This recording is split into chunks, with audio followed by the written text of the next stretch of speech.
el tema que hoy nos convoca como derecho al agua es a propósito de la realidad que nos pone de manifiesto la epidemia del COVID. Y decimos a propósito porque el derecho al agua es un derecho que obviamente está más allá de las emergencias sanitarias, es más allá que vinculado con otro derecho, es un derecho en sí mismo. Pero eso es un debate en Chile. Y sin duda que la emergencia sanitaria nos ha puesto de manifiesto, ¿ya? Cuando vemos que este vital elemento no es accesible a toda la población que habita el territorio nacional, ¿ya? Chilenos, chilenas, migrantes, personas que viven en Chile, y no hay calidad ni cantidad suficiente para garantizar las condiciones de higiene mínima al que requerimos todos los habitantes de este país en situaciones generales y particularmente en situaciones de emergencia.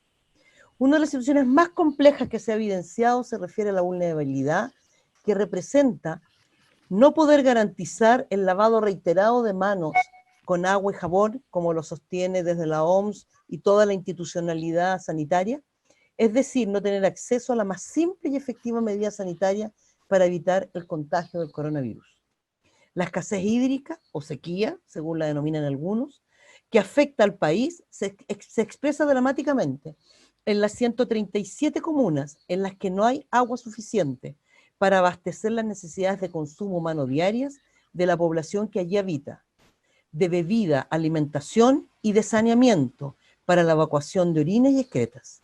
En cifra, 43.557 son los habitantes de esas comunas que no pueden siquiera cuidarse hoy lavándose las manos frecuentemente. Para debatir sobre este tema, hoy se han convocado a 3 panelistas de una tremenda trayectoria y experiencia en estas materias. Los presentaremos a cada uno y una de ellas. Sara Larraín, ecóloga, bachiller en estética, profesora de artes plásticas, directora ejecutiva del programa Chile Sustentable.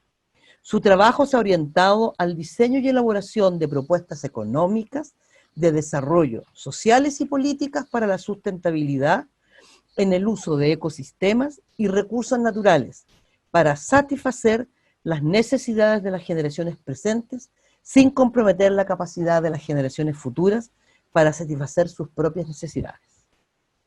Nuestra segunda invitada es Analía Uriarte, docente de nuestra facultad, integrante del Centro de Derecho Ambiental de nuestra propia facultad y primera ministra, además mujer, del Ministerio del Medio Ambiente, quien tuvo a su cargo la instalación de ese organismo, ¿ya? El diseño e instalación, hace ya 12 años atrás.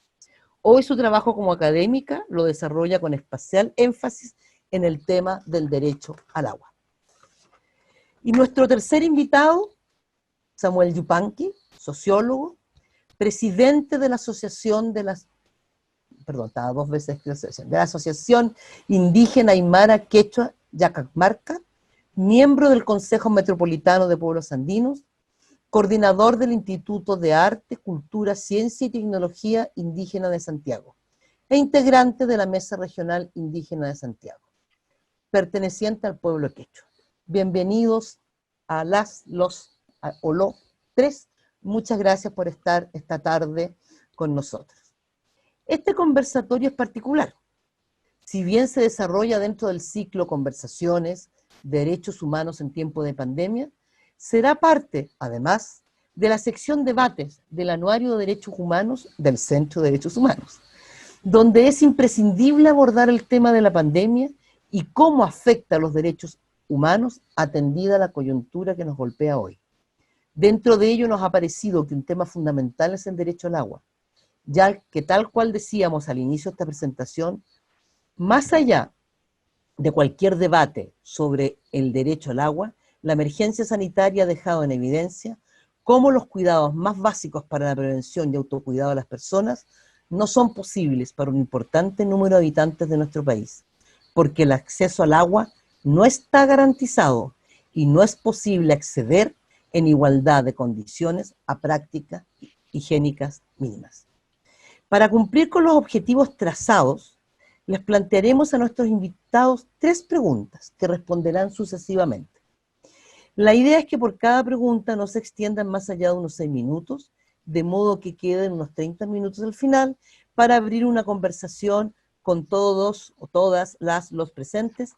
Preguntas de los asistentes, las cuales deberán ser planteadas por el chat durante el conversatorio, y el equipo del CDH, que tenemos aquí, además de mi persona, 3 maravillosos ayudantes que nos acompañan: Constanza Condori, Montserrat Sepúlveda y Francisca Vergara, quienes entonces irán recogiendo las preguntas y nos harán, me las harán llegar a mí, y yo las distribuiré a los panelistas. Y además, si nos queda algún tiempo final, nuestros panelistas nos podrán agregar alguna idea, ya de las muchas y múltiples que obviamente tienen, dado su grado de especialidad sobre el tema, que nuestras preguntas posiblemente no cubrirán, ¿ya? Este conversatorio será enteramente grabado, transcrito y editado para ser luego publicado en el anuario tal cual ya referimos. Vamos ahora directamente a las preguntas. En primer lugar, y voy a ir en el mismo orden que los presenté, porque si bien es un orden formal, pero creo que no es discutible, que es la primera letra del apellido, fue así un poco patriarcal, si ustedes quieren la forma de definición, pero bueno, para que se nos ocurrió. Entonces por eso partimos por Sara, seguimos por Analía y terminamos con Manuel, en el orden, con Samuel, perdón, en el orden. Entonces la primera pregunta. Sara, ¿cómo puede garantizarse el derecho al agua para asegurar que las personas tengan acceso real al agua? ¿Cuáles son las obligaciones del Estado en la materia? ¿Y cuáles son los mínimos exigibles de acceso al agua, especialmente en materia de cantidad y calidad para agua potable y saneamiento, de modo de cubrir las necesidades de consumo humano dignamente? Aquí solo una pequeña referencia, que todos los autores lo tienen, los panelistas, pero nuestro público no. Esta pregunta queremos darle como marco, como antecedente, una resolución, la 456 del 8 de abril de este año, dictada por la Seremi Salud de Valparaíso, que oficiaba que se debía asegurar, mediante la entrega de agua a través de camiones aljibe, un mínimo de 100 litros de agua por persona en una zona de la quinta región.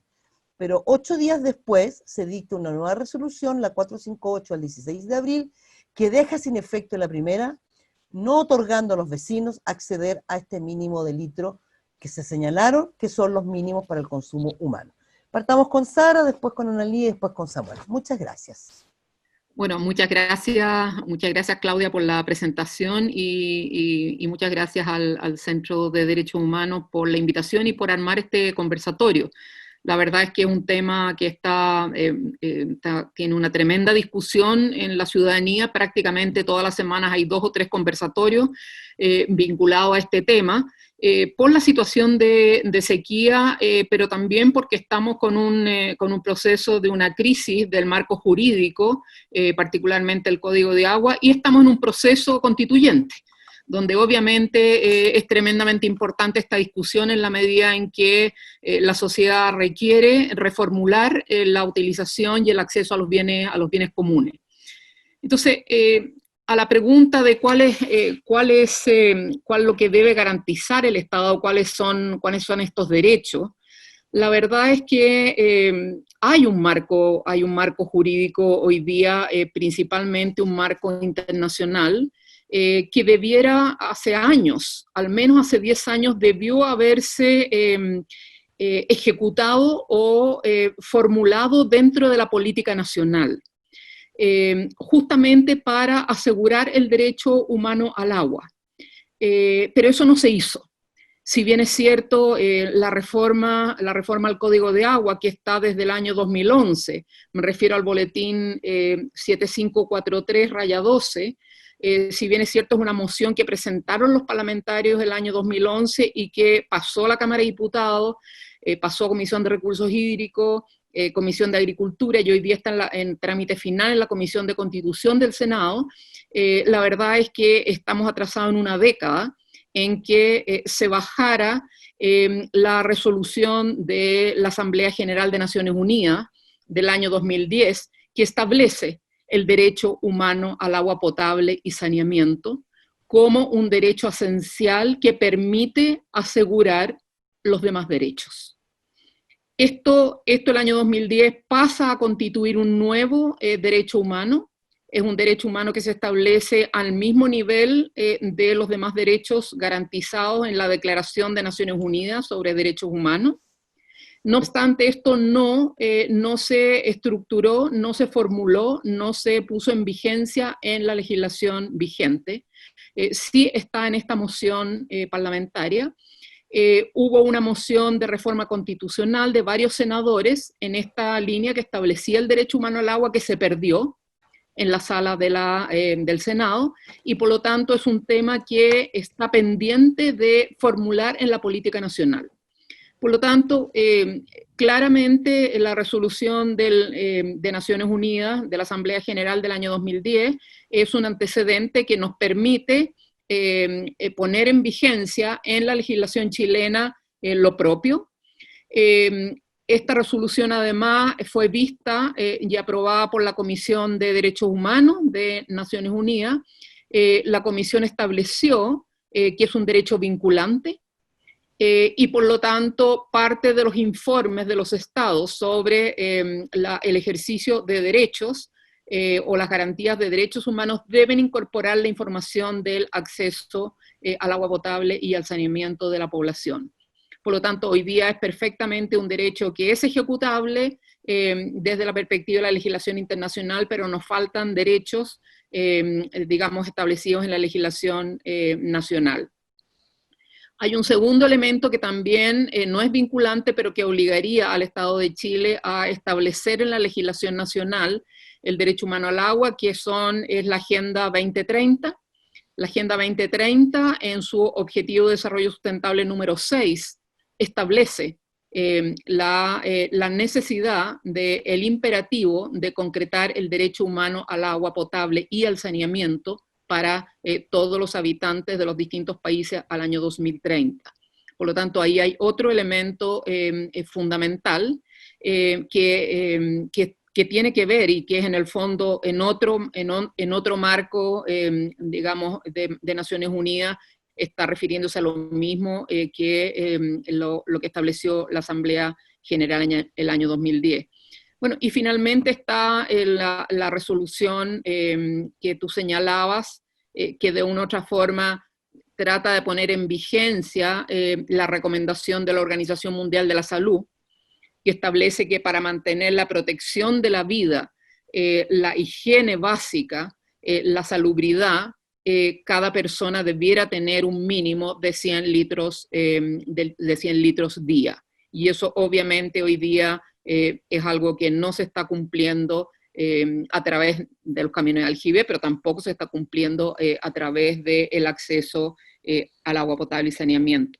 No nos olvidemos que hoy día, al menos en Chile, tenemos una parte importante de la población con problemas de acceso al agua potable. En las áreas concesionadas, es decir, en las áreas urbanas donde están concesionados los servicios públicos, son aproximadamente 50.000 hogares. En otros sectores son muchos más, 130.000 personas sin agua, como tú misma lo señalaste, Claudia, pero en el sector rural estamos hablando de mucho más gente. Hoy día tenemos en el sector rural aproximadamente 1.700 asociaciones de agua potable rural. Parte importante de ellas entre la región de Atacama y la región del Maule están con problemas. En la región del Biobío Costa también están con problemas de acceso al agua potable y están siendo servidas algunas de ellas con camiones aljibe, principalmente en los lugares semiconcentrados. En los lugares aislados, olvídate, no hay servicio de camiones aljibe. Y en cuanto al saneamiento, la verdad es que hoy día tenemos aproximadamente 184.000 hogares en áreas urbanas concesionadas sin acceso al alcantarillado. En áreas concesionadas urbanas sin acceso al alcantarillado, y prácticamente entre 1.800.000 y 2 millones de personas en el sector rural que no tienen acceso al alcantarillado y a saneamiento de aguas. Por lo tanto, ahí hay un tremendo desafío, principalmente en los villorrios semiconcentrados y aislados. Entonces, el desafío de Chile es bastante grande. Nosotros creemos que acá el país está al debe no hoy día, sino que hace más de 2 décadas. Los últimos 10 años se ha agravado porque digamos, la masificación de la prestación de este servicio a través de camiones aljibes es brutal como ha aumentado. Y además los costos de aquello es tremendo. La verdad es que el Ministerio del Interior o los municipios están pagando la fórmula más cara de poder responder a abastecer a esa población de agua potable. Hubiera sido mucho más barato que esos mismos recursos se hubieran utilizado para establecer los servicios de agua potable rural restantes que faltan y se hubieran además utilizado en mejorar aquellos servicios que en el pozo quedó colgando y por lo tanto no pueden sacar del pozo y subir el agua a la torre, o les falta la bomba solar que podría ser para que bombee el agua del pozo a la torre. Es decir, hay una serie de servicios de agua potable rural hoy día que tienen administración pública comunitaria que están con mal funcionamiento porque no han tenido la ayuda necesaria del Estado. Y por lo tanto aquí tenemos un tremendo retraso que nosotros creemos que no es aceptable en la medida en que hay fondos en el Ministerio de Obras Públicas y la verdad es que podríamos renunciar a algunos puentes o algunos embalses con el objeto de verdaderamente servir lo que es primero y lo que debió ser prioritario, y eso no ha ocurrido. Y no ha ocurrido porque, y desgraciadamente no ha ocurrido en gobiernos de todo tipo de ideología y de todo tipo de colores. Hay un retraso fundamental. Si bien es cierto, hay que reconocer que en el gobierno pasado de la nueva mayoría se logró sacar una ley de servicios sanitarios rurales con el objeto de reconocer estas organizaciones que en forma voluntaria y están coordinando y sirviendo los servicios de agua potable rural. La verdad es que esa ley vamos a llevar 6 años que no tiene reglamento.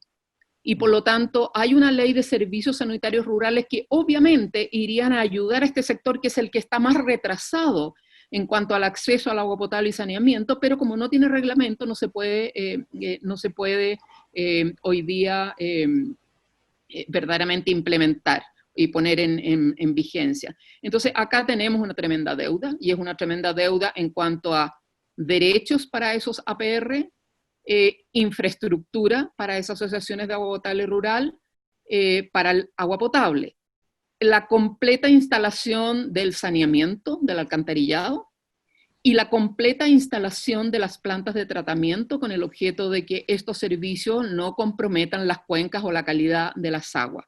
Aquí hay un desafío mayor.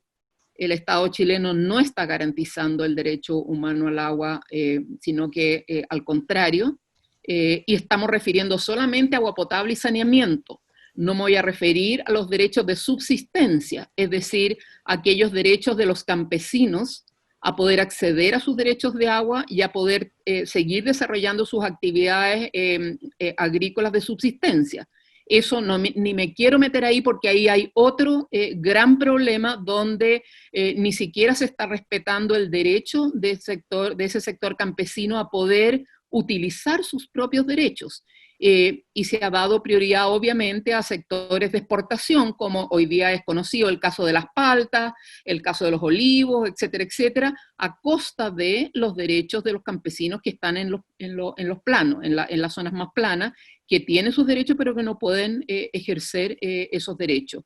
Similar situación ocurre en muchos lugares en el mundo indígena, particularmente en la zona norte, afectada por escasez de recursos hídricos en virtud de impactos de la minería, etc.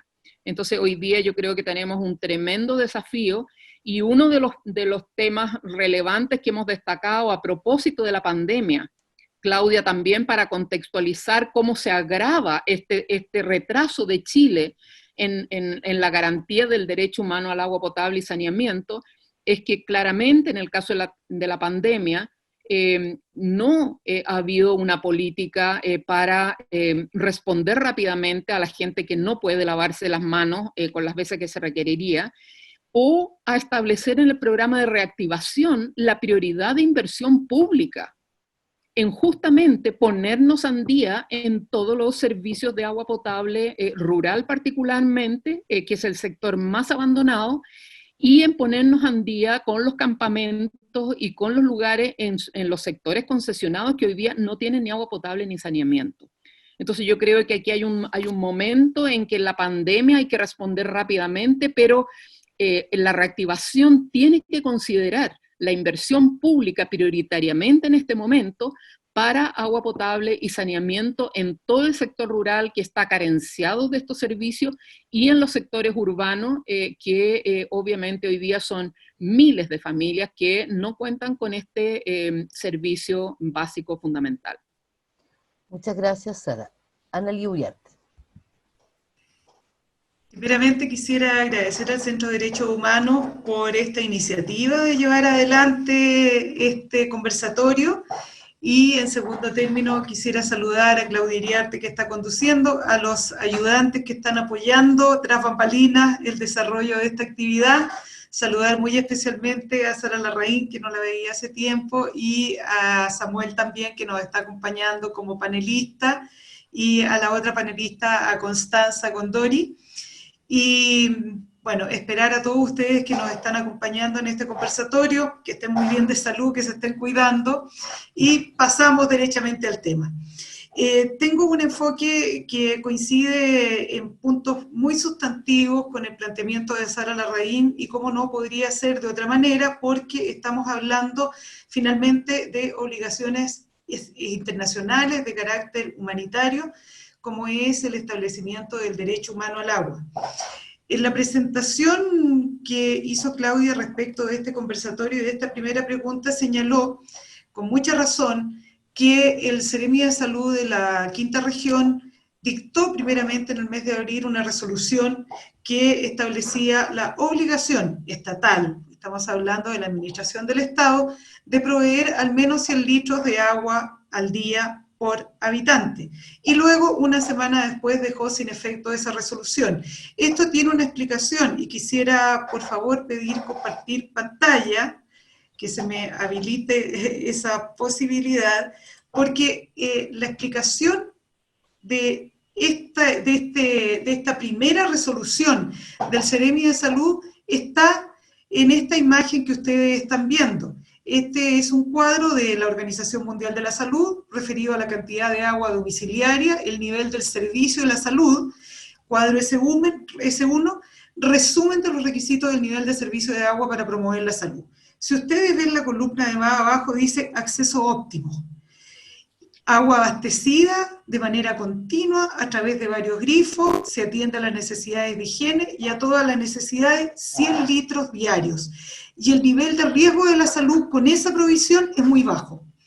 Por eso es que el Seremi de Salud, que atiende en consecuencia alineamientos de carácter sanitario, establece ese primer requerimiento, pero luego lo retira. ¿Por qué lo retira? Probablemente, no lo sabemos, pero probablemente por una insuficiencia en la capacidad del Estado de responder a este requerimiento de provisión de esta envergadura, cuando tenemos hoy día población sin acceso a agua potable y no posible de abastecer sino a través de métodos que son supletorios o que son subsidiarios a aquello que el derecho humano propiamente tal establece. Voy a dejar de compartir pantalla en este minuto en una acción bastante temeraria en cuanto a su éxito. Muy está bien. Perfecto. Se logró el objetivo. Quisiera decir que la lucha por convertir en el plano internacional y en consecuencia como una obligación de carácter internacional el derecho humano al agua como tal, como derecho humano, es un trabajo de larga data. Partió en el año 1977 a nivel internacional con el Plan de Acción del Mar del Plata. Después tuvimos en el año 92 la Declaración de Dublín sobre agua, desarrollo sostenible, Y bueno, después fuimos avanzando hasta lograr finalmente el reconocimiento de estos derechos con la resolución 64292 de Naciones Unidas del año 2010. Sin embargo, este reconocimiento de la provisión de agua a las poblaciones y este reconocimiento como derecho fundamental no ha tenido un correlato en la realidad en términos de que todas las capacidades del Estado y todas las miradas respecto de el tipo de acciones, tanto en el orden constitucional, legislativo, institucional y de gestión, que deberían haberse tomado para asumir esta tarea. Lamentablemente aquí tenemos un gap y una deficiencia muy importante. Incluso más, para las poblaciones que tienen acceso al agua potable, todavía es importante distinguir, como lo dice Gustavo Durán, en un estudio que él publicó el año 2015, que se llama Agua y Pobreza en Santiago de Chile, morfología de la inequidad en la distribución del consumo domiciliario de agua. Nosotros constatamos que existen brechas de consumo y no acceso, es decir, son dos los problemas que tenemos a nivel de población vulnerable, porque como y cito a Gustavo Durán, aparentemente dice la ciudad capitalista resolvió el acceso al agua en términos estructurales, distribución y recolección, pero no en términos de equidad. No obstante, profundizar en el ámbito del consumo y lo que esto representa para una familia pobre puede ser otra clave para comprender nuevas formas de exclusión en la ciudad. Entonces, hago este alcance porque estamos centrados en esta ocasión en el no acceso al agua potable por parte de población vulnerable, pero hay otra dimensión tan importante como esa, como es la restricción de consumo precisamente para poblaciones que, teniendo el acceso mediante distribución y recolección, o sea, acceso al agua potable y el saneamiento, se ven no obstante restringidas en su uso por características estructurales de condición económica o nivel socioeconómico al cual pertenecen, que es otra manera de tener una violación o una infracción a obligaciones de carácter internacional respecto del agua. El agua, como sabemos, esto está todo contenido en distintos instrumentos internacionales, establece como ciertos elementos que hacen a la caracterización y contenido del derecho al agua, primero, que sea suficiente, un abastecimiento de agua de cada persona que debe ser continuo y suficiente para usos personales y domésticos. Tiene que ser salubre, esto significa en definitiva que no ha de contener microorganismos o sustancias químicas o radioactivas, ha de ser accesible, el agua y las instalaciones y servicios del agua deben ser accesibles para todos sin discriminación alguna dentro de la jurisdicción del Estado parte. Tiene que haber accesibilidad física a la estructura y debe haber no discriminación, es decir, nadie puede quedar excluido en razón de sexo, idioma, religión, opinión política o cualquier otra índole. Adicionalmente, se establece el derecho a la información. Todos tenemos derecho a solicitar, recibir y difundir información de agua. Y debe ser asequible. ¿Qué significa que sea asequible? Implica que el agua y las instalaciones se encuentren al alcance de todos económicamente hablando. Nuevamente esto nos remite al comentario que hacía recién respecto a que el problema no es solo el no acceso, no hay que olvidar el problema de los que tienen acceso, pero que tienen una brecha de consumo producto de su vulnerabilidad económica estructural. El saneamiento es un tema tan importante como el acceso al agua potable y tal como decía Sara Larraín, la nueva agenda del 2030 para el desarrollo sostenible establece 17 objetivos de desarrollo para el año 2030 y el objetivo número 6 es precisamente el acceso a agua limpia y saneamiento. Y dice que la meta a lograr es el acceso a servicios de saneamiento e higiene adecuados y equitativos para todos, como también poner fin a la defecación al aire libre, prestando especial atención a las necesidades de las mujeres y las niñas y las personas en situación de vulnerabilidad. Esto es importante porque se está configurando a nivel internacional el acceso al saneamiento en un nivel exactamente equivalente al nivel del acceso, porque es igualmente vulneratorio a la dignidad y posibilidades de vida, tanto el no acceso a agua potable o acceso restringido, como al saneamiento, que entre otras condiciones debe garantizar intimidad y debe garantizar dignidad. Y en esto claramente aquí estamos al debe.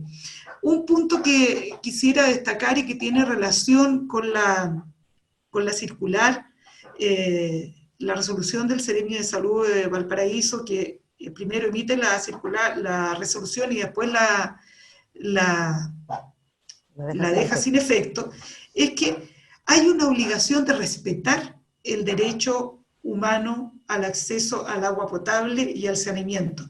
Y esta obligación de respetar está referida a los Estados partes, y eso significa que los Estados partes deben abstenerse de ingerir directa o indirectamente en cualquier tipo de actividad que pueda restringir este acceso al agua potable en condiciones de igualdad. Tiene también la obligación de abstenerse de inmiscuirse arbitrariamente en los sistemas consuetudinarios o tradicionales de distribución de agua, pensando en los pueblos originarios. Debe abstenerse de cualquier conducta que pueda significar reducir o contaminar ilícitamente el agua, con desechos provenientes de instalaciones pertenecientes al Estado o mediante el empleo o ensayo de armas, por ejemplo. Y tiene una obligación de proteger el Estado. La anterior, decíamos, es una obligación de respetar, pero tiene además una obligación de proteger. Y aquí volvemos a los temas que ya nos enunciaba Sara en su presentación. Tenemos que ver cómo el Estado debería conciliar el desarrollo de una agricultura versus la provisión de comunidades, o el desarrollo de la minería versus provisión de comunidades, particularmente comunidades de pueblos originarios en el norte de Chile. Esta obligación de proteger exige a los Estados partes que impida que terceros menoscaben en modo alguno el disfrute o el derecho al agua. Y en este punto, antes de, no lo voy a desarrollar completamente para reservar una parte a la exposición siguiente, lo que tenemos cuando planteamos estas obligaciones por parte del Estado es que, independiente de cualquier consideración, hoy día nosotros podemos constatar que tenemos infracciones en el ámbito de la vigencia de derechos humanos en Chile, particularmente en lo relativo al agua, con respecto a los temas que estamos tratando. Cientos de miles de personas en el territorio del país sin acceso a agua potable directo, cientos de miles de personas en nuestro país sin acceso a saneamiento, y cientos de personas en nuestro país que, en medio de una pandemia, tienen restringido el consumo por condiciones económicas, que es esta brecha de consumo, como la denominaba el autor Durán, que he citado, o que derechamente no tienen acceso a el elemento agua, en circunstancias que una de las maneras de prevenir el contagio de la pandemia es el agua. Pandemia que, entre otras cosas, debo remarcarlo en este punto porque tiene una vinculación directa con el tema que estamos tratando cuando vivimos una crisis hídrica que tiene factores totalmente ocasionados por el ser humano, es decir, factores de carácter antropogénico, como es el tema del cambio climático por haber forzado las condiciones planetarias de la naturaleza. Las pandemias, y no es excepción el COVID-19, tienen su origen exactamente en el mismo punto. Es decir, que ha sido tal la presión que el ser humano ha ejercido en los hábitats naturales que se ha propiciado el contacto directo entre animales salvajes, animales que tienen una vida silvestre, con animales domésticos que han transportado el virus al humano, o derechamente de animales salvajes o silvestres en contacto con seres humanos. La misma razón, forzamiento de las capacidades ambientales planetarias. Gracias, Anita, o Analía. Ahora vamos en su respuesta a la primera pregunta, Samuel. Ayanchu Cachanquichi, Kuna Panaikuna, los saludo hermanos y hermanas, mi nombre es Samuel Yupanqui, yo pertenezco al pueblo quechua, quiero hacer algunas pequeñas aclaraciones, se llama organización Hachamarca, ¿ya? Oh, disculpe. Que significa Pueblo Grande en Aymara, ¿ya? Muy contento de esta invitación de poder estar hablando de un tema tan relevante y con gente tan admirable, ¿ya? Con personas que llevan tanta trayectoria en este asunto. Sin duda que la hermana Sara Larraín yo la miraba cuando chico en su campaña presidencial, ya promoviendo estos temas, y la verdad me pone muy contento poder estar acá con ella. Y siento mucho orgullo también de poder hablar hoy a representación de nuestros pueblos originarios. Estos temas que son tan complejos, tan delicados y que significa también tanto dolor, ¿ya? Entonces, a la luz de lo que ya se ha dicho, que ha sido bastante exuberante la exposición en cuanto a temas más puntuales y técnicos, creo que mi rol también, y desde la dirigencia indígena, tiene que ver con situarlo desde cómo este problema afecta a nosotros los pueblos originarios y cómo los entendemos. En esa lógica, creo que también es muy importante retomar lo que ya se ha dicho y se insinuó en cierta medida, que yo no puedo no entender esto a la luz de una sociedad que está despertando, a la luz de un estallido social, a la luz de las demandas sociales y de lo que también expresó la misma hermana Sara, que el Estado o las formas de solucionar estos problemas recaen siempre pareciera en las soluciones más caras, ¿no? En las soluciones más costosas para todos, en cuanto a vida y también en cuanto a términos económicos. Y eso nos indica inmediatamente a pensar cuáles son las lógicas de estructuración desde las que se ejerce este poder que nos somete a nosotros, el poder colonial, el poder del Estado, que todavía sigue estando vigente en nuestras vidas, ¿ya? Entonces estamos en un proceso de cambio que la ciudadanía ha demandado este despertar de conciencia sobre los usos de los recursos, de los mal llamados recursos naturales, ¿ya? Porque no son recursos desde nuestra cosmovisión. Entonces estamos ante un Estado que pone énfasis, no pone su énfasis, su entendimiento en lo humano, ¿ya? Y si no lo pone en lo humano, en el desarrollo del humano, menos lo va a poner en el desarrollo de la naturaleza.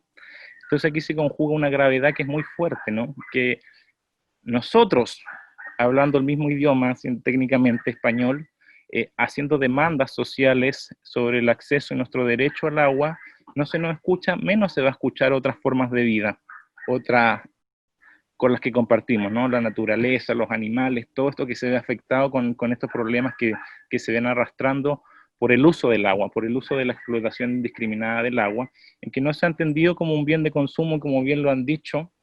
Bien podríamos apegarnos a lo que han establecido los tratados internacionales, ¿ya? Sobre el derecho al agua como un derecho humano. Pero sabemos que lamentablemente nuestra realidad pareciera que los derechos internacionales pasan a ser menoscabados, soslayados por decretos, que es una cuestión muy curiosa, que tratados que deberían afectar el órgano estructural desde la Constitución hacia abajo, son siempre bajados a decretos los que terminan tomando las decisiones de nuestros derechos. En esta lógica, creo que la forma de que el Estado debería garantizarla es a través de esta iluminación que nos da en cierta medida los derechos internacionales.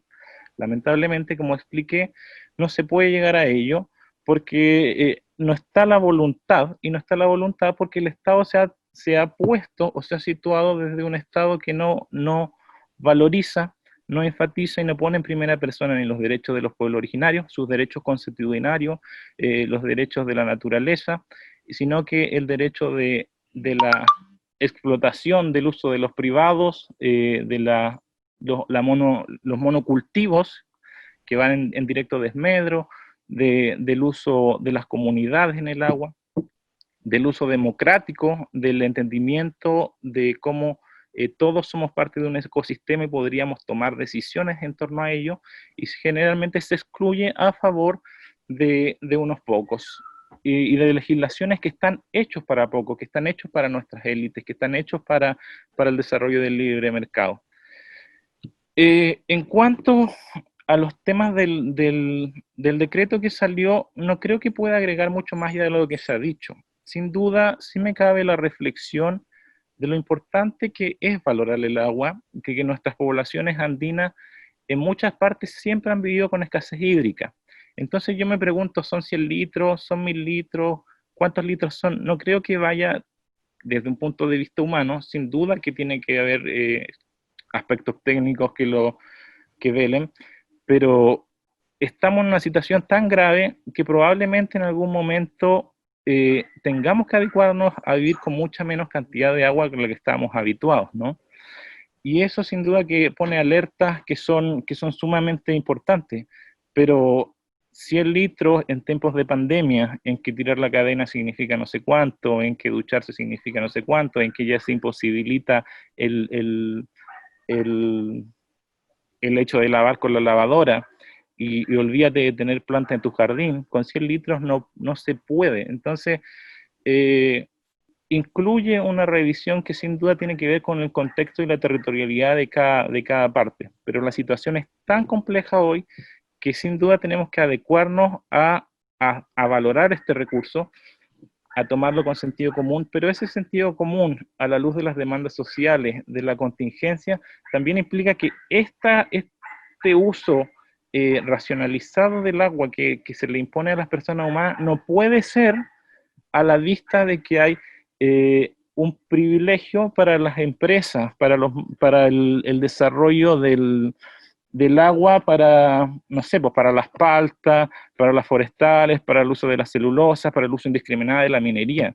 Entonces, cuando hablamos de 100 litros o de la cantidad de litros, parece una discusión incluso un tanto mezquina y absurda cuando se roba el agua a cantidades tan groseras en otros aspectos de la vida, en otras instancias. Entonces, la mirada de nosotros como pueblos originarios recae un poco en eso, ¿no? Que debemos tener un uso consciente del agua, y el uso consciente del agua, claro que es personal, sin duda, más en estos tiempos de crisis, pero no puede ser ese el uso, no puede ser esa única toma de conciencia cuando nuestro aspecto, nuestro desarrollo más de nuestro medio general, el agua está siendo saqueada y robada desde otras partes. Y bueno, yo creo que con eso estoy con mi primera intervención. Gracias. Muchas gracias a ti, Samuel. Bueno, vamos siguiendo con nuestro orden y esquema, la segunda pregunta. Les voy a pedir a nuestros tres panelistas, ¿ya?, que traten de ceñirse un poco al tiempo. No quise interrumpirle, además, que por este sistema no es fácil. Me preguntaba, les haré señas, les mostraré que un poquito más. Distinto cuando uno está en una mesa realmente donde es más fácil. ¿Le pasan el papel? Por tema de tiempo, ya, porque estamos hasta cierta hora, vuestro propio tiempo, entonces para alcanzar a ver estas tres preguntas, y sobre todo el debate o preguntas que nos quieran plantear quienes están participando hoy día en este segundo conversatorio. Entonces, vamos a la segunda pregunta, que dentro de la misma línea: ¿cree usted o creen ustedes posible avanzar en el reconocimiento, goce y ejercicio del derecho al agua de toda la población que habita el territorio, mientras se mantenga el Código de Aguas que regula el agua como una mercancía y no como un derecho humano autónomo, y asimismo una garantía para otros derechos como la vida, la salud y la alimentación? Siguiendo el mismo orden, partamos por Sara entonces, a ver qué nos plantea sobre esta segunda pregunta que hemos presentado. Bueno, la pregunta yo creo que es bastante clara hoy día en el debate nacional, en el legislativo, incluso en los últimos años en los distintos ejecutivos ha estado muy claro. Hoy día con el marco jurídico vigente no tenemos ninguna posibilidad de asegurar el reconocimiento del goce y ejercicio de la población al agua, dado que claramente tenemos un código de agua que, si bien es cierto, reconoce el agua como un bien nacional de uso público, inmediatamente establece la posibilidad de entregar derechos de agua a los privados, a los particulares, y esos derechos de agua entregados a los particulares en el Código de Agua de 1981 se correlatan con el 19, número 24 de la Constitución, que establece que estos derechos entregados en virtud de la ley les dará la propiedad sobre ellos. Por lo tanto, esta conjunción entre el diseño constitucional y el diseño del Código de Agua hace bastante imposible de poder reestructurar un acceso, una gestión y un goce del agua de una forma distinta de un código que la verdad es que separó el agua de la tierra y creó este tema de los derechos de agua como propiedad, justamente con el objetivo político de entregar el agua a usos competitivos, que de una u otra forma, una vez entregados por la autoridad a los particulares, se accede a ellos a través del mercado de agua. Y obviamente quien no tiene acceso al mercado, que es lo mismo que hemos visto y se han señalado los distintos panelistas en relación a cómo se hace el acceso y la equidad en el acceso, el que no tiene posibilidad de participar en el mercado de agua no tiene acceso a acceder al agua. Particularmente en un escenario donde en virtud del Código de Agua prácticamente están otorgados el 80% de los derechos de aguas superficiales y prácticamente más de la mitad de las aguas subterráneas. Por lo tanto, eso ya está en un régimen que está protegido por la Constitución del 80 y cambiar la gestión, el acceso y la utilización de esa cantidad de agua ya privatizada implica necesariamente un cambio constitucional.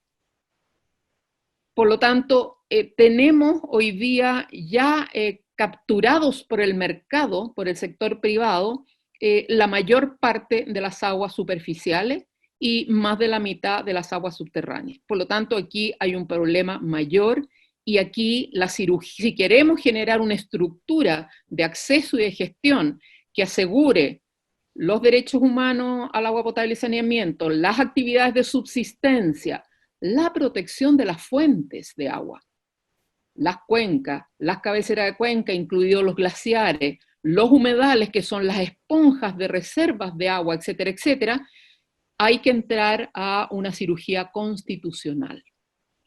Porque ese marco, con la vinculación constitucional, hoy día tiene capturado en un estatus legal y constitucional parte importante de estas aguas que son bienes públicos, pero que en virtud del Código de Agua de 1981 y la Constitución del 80 pasaron al dominio de lo privado.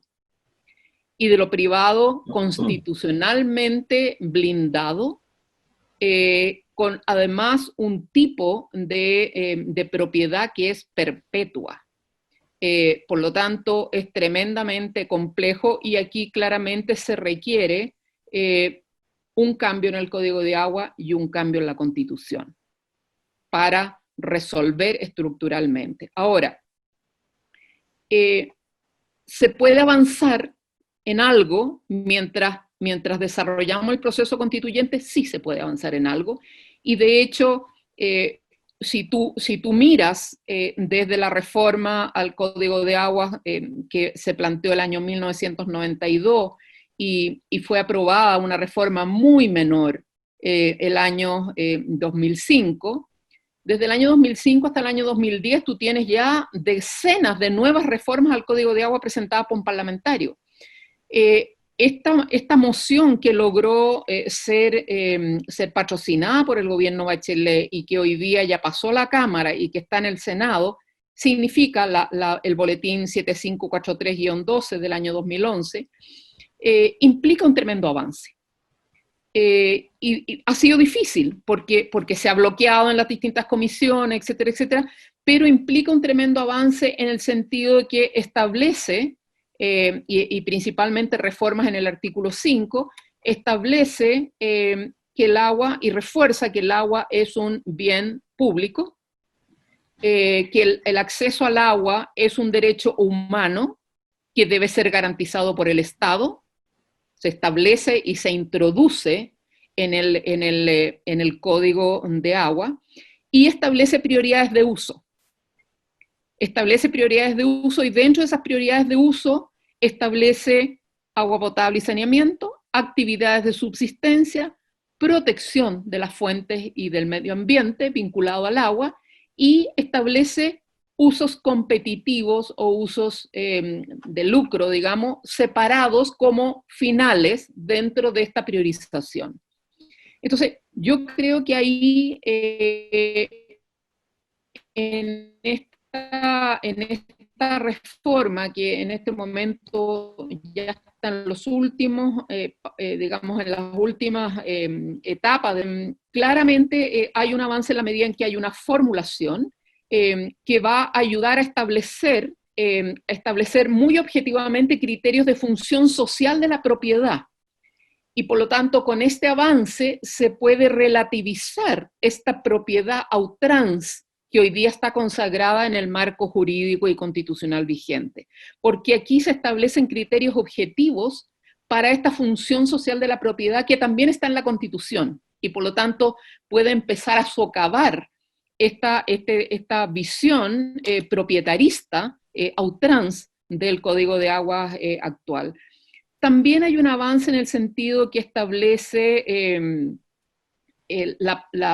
digamos, la facultad del Estado de establecer reservas de agua para usos, para el uso humano y saneamiento, también para protección de la naturaleza, y por lo tanto el Estado en algunos casos no estaría obligado a entregar los derechos de agua si es que hay disponibilidad, sino que el Estado puede decir no los voy a otorgar porque los voy a establecer como reservas para agua potable y saneamiento, para los APR de todo el país, por ejemplo, o para sectores urbanos donde falta esta agua, o para comunidades indígenas.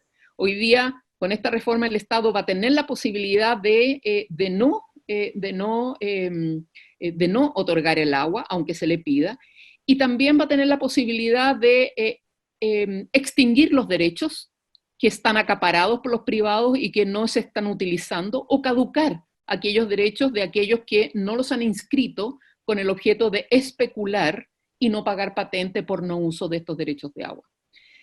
También yo creo que hay una tremenda innovación en el sentido que se establecen la posibilidad de uso de las aguas no extractivos, lo que es tremendamente importante para, por ejemplo, las comunidades indígenas, que muchas veces están manteniendo un humedal o están manteniendo una vertiente por usos esenciales, por usos medicinales, etcétera, y que están teniendo que pagar derechos de agua porque no tienen una obra de captación para extraer el agua, que es una situación totalmente absurda del Código del 81, o, por ejemplo, en algunos casos donde se establecen áreas para protección de la biodiversidad, y obviamente ahí no se va a extraer el agua.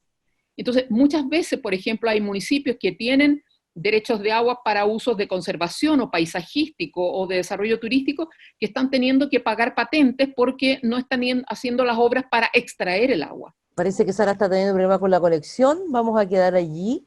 No sé si Constanza puedes tratar de comunicarte con ella para explicarle que en este momento vamos a darle el paso a Analía para seguir, y después la pregunta siguiente, si le quedó alguna idea sin terminar, aquí veo a Sara que apareció, puede terminarla, ya que lo que estaba hablando está muy relacionada con la tercera pregunta de nuestra actividad hoy día. Analía, te escuchamos. Abre tu micrófono, por favor. Micrófono. Ahí sí. Ahí sí, ya, Ahí sí. Perfecto. Sí, bueno, quisiera partir por señalar un tema que me parece central para poder contestar esta pregunta en cuanto al reconocimiento del gozo y ejercicio del derecho al agua de toda la población. Uno de los problemas centrales que advertimos es que el agua, mal llamado recurso, porque el agua es un componente de la naturaleza, es un componente ambiental, el agua ha sido ignorado en cuanto a sus tres dimensiones. El agua tiene sustantivamente tres dimensiones. Una primera dimensión y principal, que es su uso como provisión a las poblaciones. Primero, prioritario. También el agua tiene una dimensión ambiental, que es el servir de sostén a los distintos ecosistemas. Y por último, está la dimensión económica, donde podemos visualizar el agua como un insumo para el desarrollo de las actividades económicas.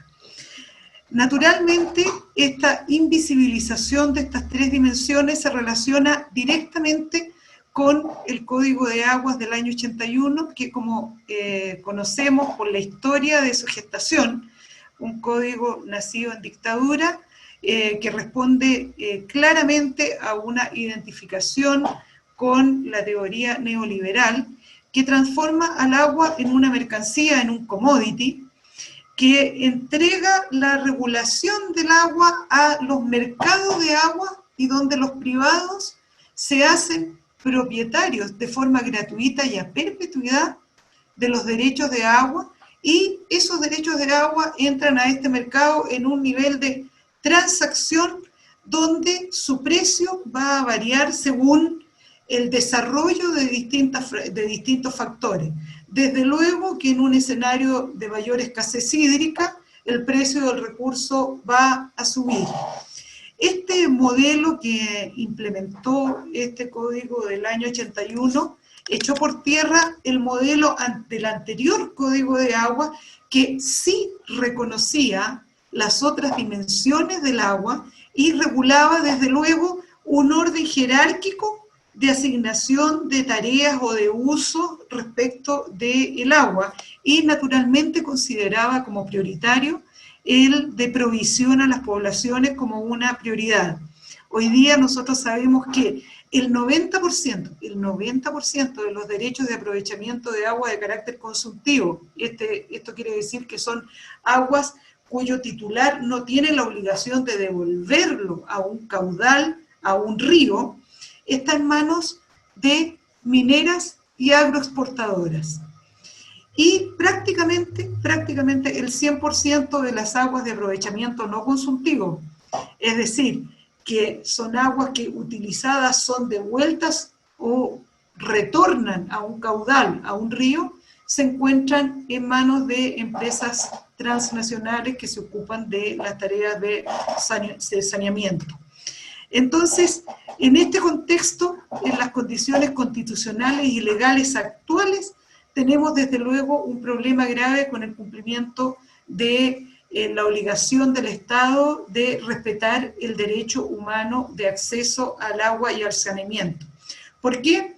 Porque tenemos hoy día una legislación que, interpretada en términos estrictos, legalistas, exegéticos, sin una interpretación adecuada a la vigencia de los derechos humanos, que, me permito decirlo, conforme al artículo 5º de nuestra Constitución, hoy día, en esta Constitución, deben ser incorporados en nuestro ordenamiento jurídico nacional todos los tratados de derechos humanos con un orden jerárquico constitucional. Vuelvo a la idea anterior, entonces, si en una interpretación legalista, de acuerdo a nuestro marco jurídico actual, indudablemente las instituciones interpretan la existencia de una imposibilidad de restringir, prohibir, de algún modo intervenir en este modelo de derechos de propiedad que, como muy bien dijo Sara, de acuerdo al artículo, es que puse la alarma para saber que me acercaba al final, así que me queda un minuto que aprovecho intensamente. Entonces, en este contexto de un derecho de propiedad, el artículo 19, número 24 de nuestra Constitución, la institucionalidad se siente constreñida para tomar decisiones que son decisiones severas que orientarían un actuar distinto.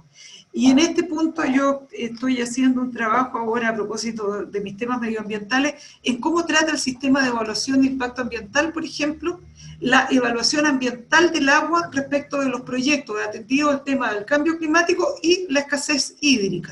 Entonces, vemos que el Estado, tal como decía Sara, tiene algunos márgenes de acción, pero en una interpretación restrictiva, no acorde a derechos humanos, tenemos un problema severo de restricción del acceso al agua por parte de las poblaciones.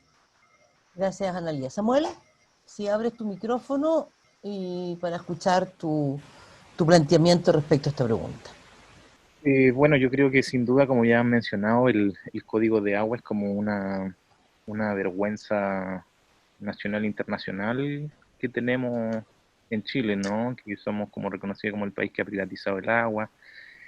Para nosotros es como no sé, un manual de saqueo el Código de Agua, que está hecho para otros, para los que pueden saquear, que generalmente no somos nosotros, ni la gente de escasos recursos, ni la gente de las comunidades, ni los pequeños agricultores. Sin duda, también tiene que ver con un problema fundamental en cuanto choca con los derechos humanos, con lo que se planteó en la Asamblea General de Naciones Unidas el año 2010, del uso del agua. Ya bien mencionó quienes me antecedieron, que para que este derecho sea efectivo debiese tener órdenes claros de la priorización del agua. Y aparentemente este código lo deja como al saqueo del que tiene más, del que llega primero, del que se sabe mejor la trampa, de quien entiende la trampa. Y asimismo, en esta lógica, para los pueblos originarios ha sido un problema, no sé, fundamental, transversal, de una magnitud muy importante para nosotros. Nos afecta en el acceso a nuestras aguas ancestrales, en aguas que pasan por nuestros predios ya no son nuestras, da acceso al uso de las aguas para las mineras. Entonces es un problema muy grande y que además, sumado a nuestros tratados propios que tenemos como pueblo originario, el convenio 69 de la OIT, que establece el derecho a la consulta, este código necesita ser revisado y necesita tener quizá algún aspecto particular que hable de los pueblos originarios y que este sea consultado. No obstante, desde donde se plantea, desde donde se crea en esta dictadura para este tipo de lógica de una visión que es colonialista, que es de libre mercado sobre un recurso, el mal llamado recurso, sobre este elemento primordial, tiene, como reitero, muchas consecuencias nocivas. Pero asimismo, creo que también se conjuga con lo que también ya mencionó la hermana Ana, como con problemas en los temas de evaluación de impacto ambiental, ¿no? Con unas interpretaciones muy pobres en cuanto al tema antropológico del impacto ambiental, donde no se consideran a las comunidades generalmente, y el estudio de evaluación de impacto ambiental no entiende las variables antropológicas o las variables de los pueblos originarios porque no tiene personal capacitado para entenderlos además, porque el Estado todavía no nos entiende. No entiendes cuando hablábamos, cuando decía la hermana Sara, por ejemplo, que hay lugares que el agua no es para sacar quizás, que el agua ahí cumple una función que es totalmente diferente. Entonces, este código no permite que existan estos sentidos. Por lo demás, a la luz de lo que comenté anteriormente, un proceso social constituyente yo creo que es una de las grandes demandas que requerimos modificar y cambiar como país, como nación y especialmente como pueblo originario, reiterando que ya hemos solicitado la consulta sobre este aspecto, sobre el tema de las aguas y sobre lo cual no hemos tenido nunca respuesta, ¿ya? También esto se suma a los problemas de la planificación territorial, en aspectos rurales, de cómo las comunidades son excluidas y cómo quien planifica a nivel nacional territorialmente generalmente es la gran industria o las inmobiliarias o las empresas y no las personas que ahí habitan.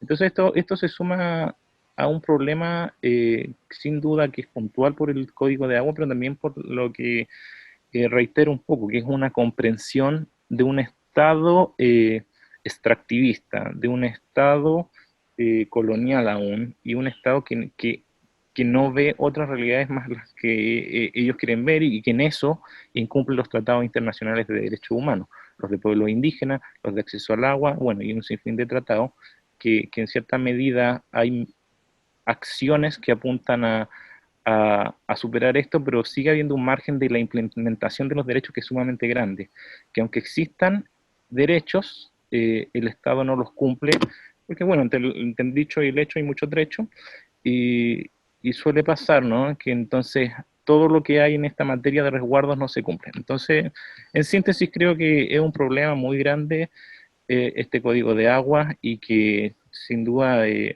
arrastra los problemas más importantes para que se conjugue con otros derechos, como los derechos de los pueblos originarios, el derecho a la salud, por lo que implica que algunos se apropien del agua, a todo tipo de derecho de alimentación, de que se priorizan cierto tipo de cultivos, los monocultivos, frente a las posibilidades que tienen los pequeños agricultores. Gracias, Samuel. Bueno, vamos a ir a la tercera pregunta, que les voy a pedir que aquí sí que sean más estrictos en el tiempo, porque si no, la posibilidad de un debate o un intercambio final se nos ve un poco amenazado. Justamente en la línea de lo que un poco ustedes tres, porque esta tercera pregunta está bastante relacionada con la anterior, que ustedes tres nos han planteado, en la idea de los derechos, de un poco de cierta prelación que podrían tener, o si es que hay coalición de derechos, frente al agua, al acceso al agua y otros derechos que se ven referidos cuando hablamos del acceso y la garantía del agua. Quisiéramos preguntarles en particular, y entre otros a propósito de un debate que más allá de lo que establece el propio Código de Agua en la Constitución, es un debate que sabemos que en ciertos ámbitos se da. Podemos ver incluso en la carretera hacia el sur letreros que hacen alusión a este tema. Primero, si ustedes creen que hay una colisión de derechos entre el derecho humano al agua y el sistema de propiedad sobre los derechos al agua.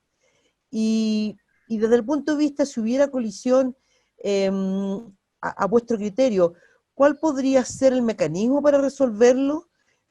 ¿Piensan que estos derechos tienen entidad equivalente o se podría establecer mecanismos de prelación y uso de funciones para efectos de la garantía del derecho al acceso al agua? Sara, partimos en esta última ronda de preguntas. Muchas gracias, Claudia.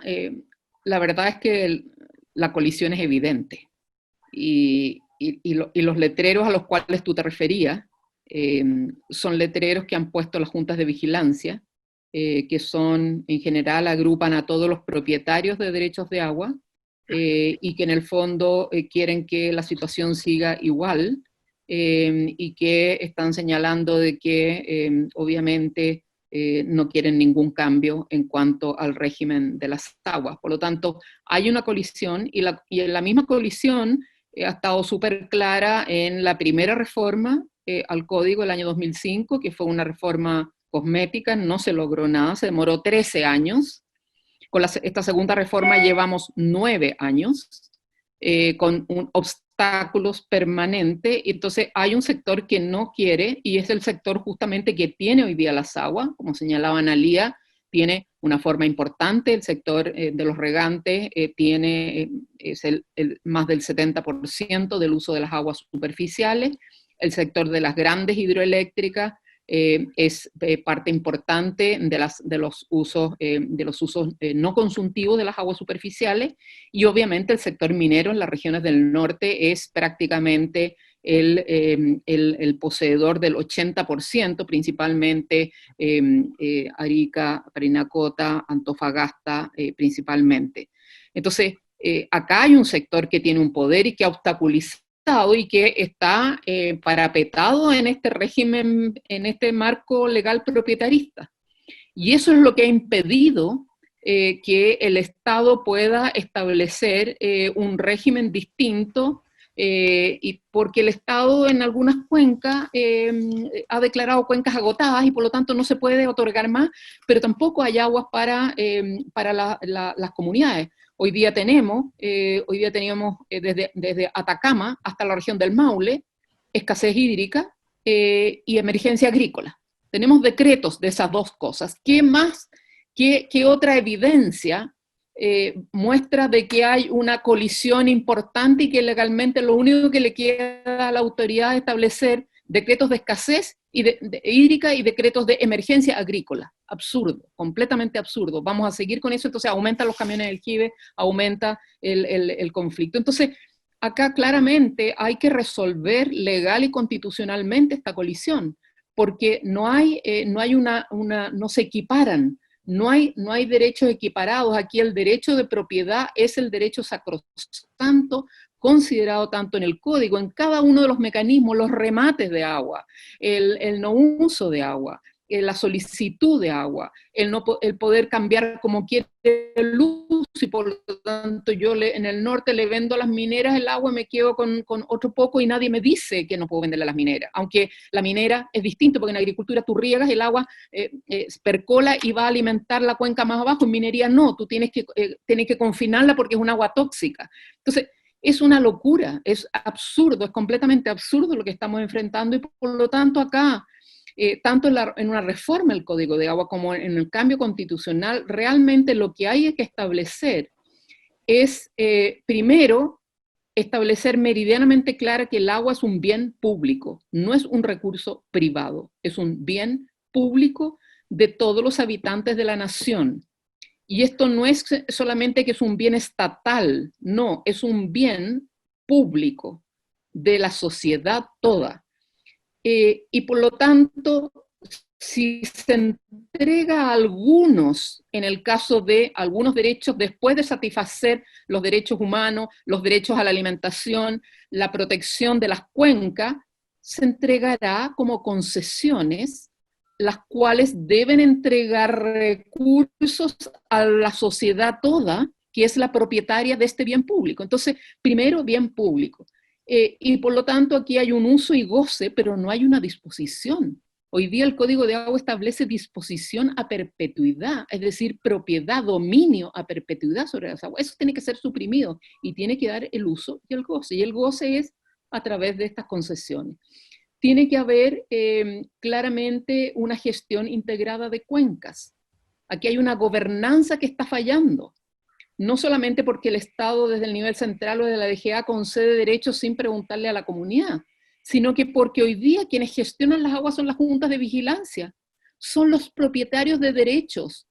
El Estado subsidiario se puede meter a veces si la Junta de Vigilancia tiene problemas, no está ni el municipio, no están ni los que viven en la orilla, si no tienen derechos de agua no están. Entonces, aquí hay que cambiar esta gestión también privatista de la cuenca, y por lo tanto tú tienes que ir a una gestión integrada de la cuenca, desde el nacimiento hasta la desembocadura, y donde sea democrática, una gestión donde participen las juntas de vecinos, los municipios, o sea, no puede ser una gestión por los propietarios y que nadie más se pueda meter. Esto es completamente absurdo. Entonces, una gestión integrada de cuenca, y eso implica que tenemos que cambiar el tema de las organizaciones de usuarios, porque aquí esto tiene que ampliarse, tiene que haber una gestión integrada y democrática de las cuencas que son bienes públicos. Establece bienes nacionales que las cuencas, las orillas de ríos y todo son bienes públicos, pero resulta que lo que va ahí no se puede gestionar por la autoridad ni por los vecinos, sino que solamente por los propietarios. Entonces, yo diría que requerimos un cambio estructural, y quería reforzar lo que decía Samuel. El Código de Aguas chileno es el único que ha privatizado a perpetuidad las aguas, y por lo tanto aquí hay una cirugía mayor. Aquí tenemos que realmente cambiar, porque la colisión de derechos no tiene ninguna posibilidad hoy día de resolverse desde una perspectiva de los derechos, del bien público o de la prelación de uso. Aquí hay que armar el bien público, hay que establecerlo legal y constitucionalmente. El derecho humano hay que establecerlo legal y constitucionalmente. La prelación de usos hay que establecerlo legal y constitucionalmente. La forma de gestión, la gobernanza, hay que poner los principios en la ley y en la Constitución. Y por lo tanto el desafío es mayor. Respecto de la última pregunta y la colisión, etcétera, yo quisiera decir que primero y principal, para hacer chocar la realidad con lo legal, hay más derechos de agua otorgados insistimos, gratuitamente y a perpetuidad, que el agua existente. O sea, antes de pensar en cualquier colisión, en algún tema jurídico muy profundo, la verdad es que estamos en una situación estructural gravísima con la legalidad vigente, y es no tener la posibilidad de saber en qué marco estamos realmente. Lo que sí sabemos positivamente es que hay más derechos de agua otorgados que el agua existente. Eso como un primer punto. Creo que efectivamente en nuestro ordenamiento jurídico, si atendemos al enunciado constitucional de los derechos fundamentales, donde el derecho de propiedad, 19 número 24, tiene una asignación valórica y de protección que actúa en el mismo nivel y rango que el derecho a la vida, por ejemplo, y todo lo que se requiere para que ella se sostenga, claramente tenemos una colisión, pues el derecho humano al agua, y en este caso, como no tiene un reconocimiento constitucional expreso, el derecho al agua lo podemos subsumir en aquellos que son necesarios para mantener la vida. Claramente tenemos esta colisión porque, insisto, el derecho de propiedad está al mismo nivel respecto de exigibilidad y protección que el derecho a la vida, una de cuyas vertientes sería, para sostener aquella, el derecho humano al agua, que ya dijimos, tiene que ver se relaciona directamente con el acceso y el saneamiento. Sin embargo, creo que sigue siendo posible, aún en el marco de hoy, ya me voy a referir a lo que pienso respecto del futuro, pero aún en el marco actual, creo que sería posible intervenir. Sería posible intervenir, desde luego, teniendo en cuenta, insisto, el artículo 5 de nuestra Constitución, donde se establece que todos los tratados internacionales de derechos humanos entran a regir en nuestro contexto normativo constitucional con aquel rango constitucional.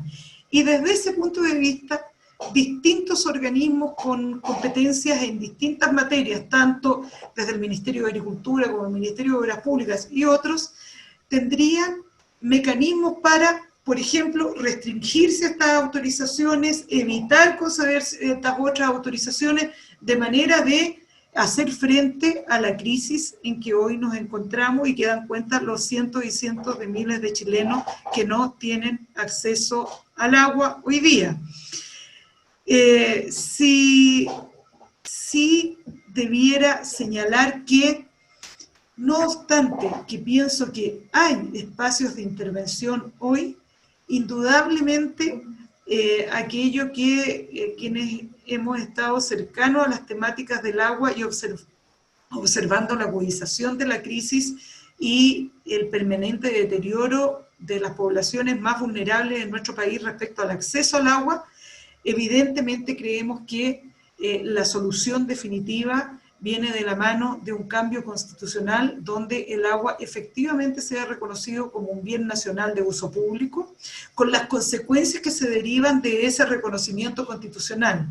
Si bien el Código de Aguas actual hace una nominación respecto del agua en esos términos, ello no sirve si no tiene un rango constitucional donde entre en la lógica de la integración de la interpretación normativa constitucional a tener un peso suficiente como para poder enfrentar el derecho de propiedad.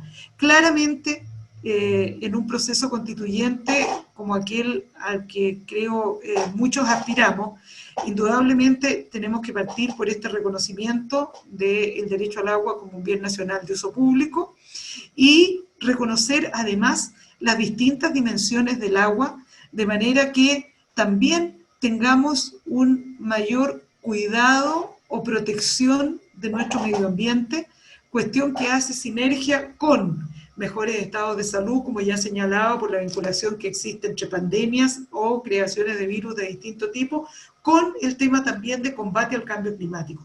Es decir, aquí el cambiar la lógica de comprensión de este sistema, eliminar la lógica neoliberal de la privatización de los derechos de agua en el sentido de entregar propiedad, claramente solo va a favorecer un mejor modo de vida o una mejor vida o una mejor manera de relacionarnos con la naturaleza y proteger la vida de las personas más vulnerables y buscar de esta manera una relación más equilibrada dentro de nuestra sociedad en condiciones de mayor igualdad.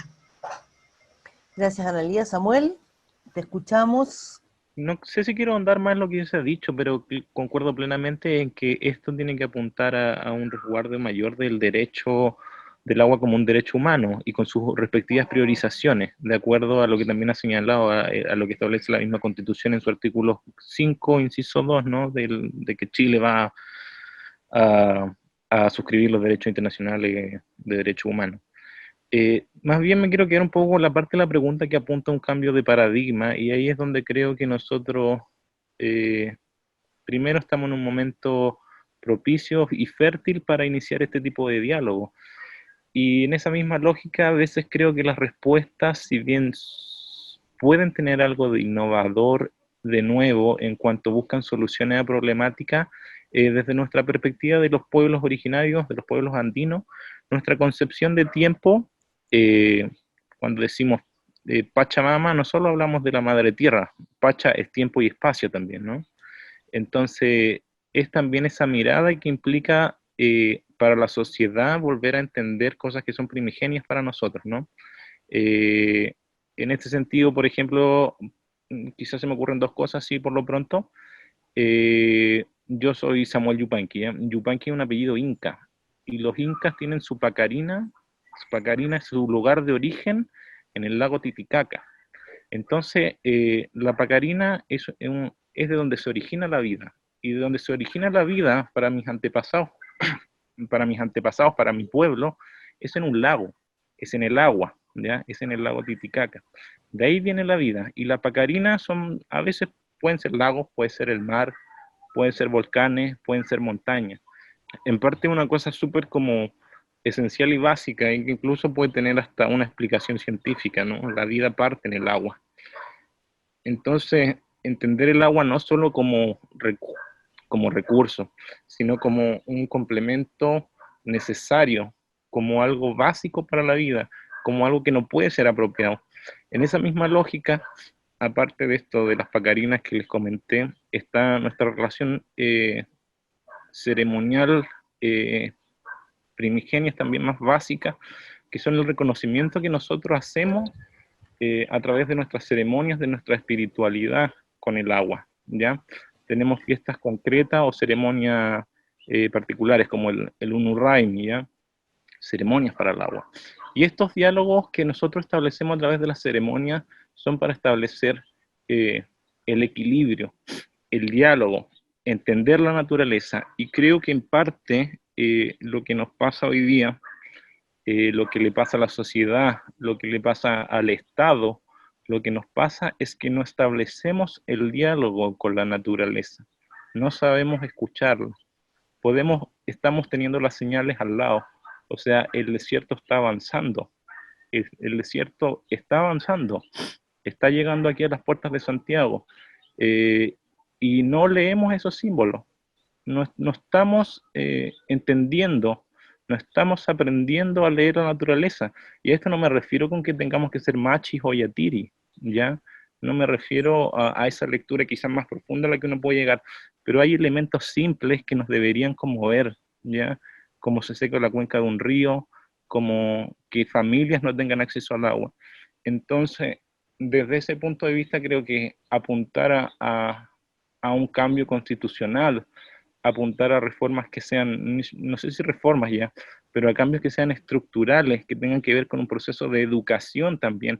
Y por eso para nosotros a veces es muy complejo hablar de estos temas por separados, porque se incluye ahí la vida, el respeto a la naturaleza, nuestra comprensión del entorno, de las fuerzas de la naturaleza, de los espíritus, de donde están alojados nuestros antepasados. Tiene que ver también con procesos educativos, tiene que ver con procesos transformadores. Y ahí es que quizás muchas de las respuestas también se encuentran mirando nuestro pasado, mirando nuestras raíces, mirando nuestras conexiones más primigenias que hemos tenido con el agua, de donde venimos. Y eso, pues, creo que es terrible lo que pasa, creo que algo que cae del cielo y algo que nace de la tierra no es para que sea solo de unos pocos, ¿no? y así concluyo. Muchas gracias, Samuel. Bueno, muchas gracias a los tres, pero todavía nos queda, si bien estamos justo en el tiempo, pero llegaron algunas preguntas, más bien llegaron algunos agradecimientos, que quiero a su vez agradecerles, de participantes que dicen que este espacio ha sido muy interesante y que quiere agradecernos el aporte y la posibilidad del debate. Bueno, está en el chat para todos, ahí lo agradeció, podemos leerlo en todo. Pero ya respecto a las preguntas, nos plantea una de las personas que está presente, y voy a hacerme textual porque dice que como él desconoce especialmente este tema, dice, cuando se señala que somos el único país que ha privatizado el agua y las modificaciones que se quieren o que se deben realizar, él pregunta, ¿apuntan a suprimir los derechos de agua propiamente tal? ¿O que a la distribución no la haga una empresa privada, sino que sea una empresa estatal y por esa vía se resolvería este problema? Pregunta. Pero además pregunta que si se ha previsto, que si sería posible mantener el actual sistema de derechos a agua, pero modificando la Constitución para establecer prioridades en el derecho al uso del agua. No sé, me imagino que tal vez los tres, es un tema muy contingente, nos atraviesa esta temática. Yo creo que por ahí podríamos ir terminando, escuchando a nuestros tres panelistas, sigamos el mismo orden para responderle a la persona que nos ha planteado esta pregunta que aborda de una manera transversal los temas. Sara, te escuchamos. Sí, la verdad es que Chile es el único país que tiene establecido derechos privados, no hay otro. Hay algunos otros marcos legales en los cuales se entrega por un cierto periodo una cierta de derechos sobre cierta cantidad de agua, lo que se va revisando, pero siempre hay una atribución del ente público que va revisando, que va reasignando, que va en relación al interés general de la nación. Ahora, por lo tanto, sí, Chile es el único país que tiene derechos privados de agua entregados gratuitamente y concedidos en propiedad a perpetuidad. Ahora, si los derechos de agua tienen que ser, si con un cambio constitucional los derechos de agua seguirían tal cual, y si seguirían o si serían entregados todos y se estatizarían todos los derechos, así como se estatizó las minas del cobre, por ejemplo, en los años 70. La verdad es que nuestro sector, particularmente las organizaciones de la sociedad civil de interés público que trabajamos en políticas públicas, nosotros creemos que las aguas debieran tener un estatus de bienes públicos y no necesariamente bienes estatales. ¿Por qué? Porque consideramos que el paradigma de gestión de este bien público no puede quedar bajo una autoridad del Estado sin que esto sea verdaderamente compartido en las decisiones por los territorios, por las comunidades en los territorios, los usos ancestrales, la información de la ciencia y las prioridades de desarrollo regional o de una cuenca que establezca la sociedad local en su conjunto. No creemos que la gestión de las aguas tenga que estar bajo solamente el dominio del Estado. Nosotros creemos que la gestión de las aguas tiene que estar en una gobernanza democrática, participativa, en la cual esté orientado con los actores del territorio. La experiencia que hemos visto en gestión estatal de las aguas no resuelve los problemas de las necesidades de las comunidades locales. Y hemos visto que en regímenes solamente estatales, también los estados, sean con visiones muy de izquierda o muy de derecha, muchas veces por la obsesión del crecimiento del PIB, priorizan el derecho del inversionista por sobre los derechos de las comunidades locales. Y en el caso de Chile hemos visto que muchas veces el Estado entrega derechos a un inversionista extranjero por sobre incluso los derechos de agua que poseen los campesinos o los indígenas en un territorio local. Por lo tanto, creemos que la gobernanza de las aguas debiera ser una gobernanza pública que no necesariamente solo de los agentes del Estado. Y ahí yo creo que hay una tremenda diferencia, mucho más vinculada a lo que señalaba de un cambio de paradigma Samuel, porque acá estamos gestionando en conjunto desde la perspectiva de las regiones y los territorios, estamos gestionando bienes públicos que tienen una lógica ecosistémica que debemos considerar dentro del ciclo de agua de esa cuenca, y por lo tanto tenemos que ver capacidad de carga, posibilidades de uso, servicios ambientales más allá del agua misma, sino que cuáles son la ventilación, cuáles son las especies arbóreas que hay, cuál es la temperatura que hay en esa cuenca, y también lo que señalaba Analía, en un contexto donde el Estado y la sociedad van adaptando la gestión de la cuenca también a fenómenos globales como es el calentamiento global. Por lo tanto, creemos que al Estado no le ha dado el ancho para hacerlo solo, y nosotros consideramos que acá debiera ser una gestión pública, pero de tipo comunitario, participativo, democrático, por cuenca. Gracias, Analía. ¿Tienes algo tú que...? Porque han empezado a llegar más preguntas, estaban un poco tímidos y ahora han aumentado. Pero no sé, tal vez bueno, algo que agregar a lo que dice bueno, Sara. sí, muy cortito nomás, que yo creo que es incompatible con una calificación constitucional de bien nacional de uso público de las aguas en un futuro, la mantención del actual sistema de derecho de propiedad sobre el agua.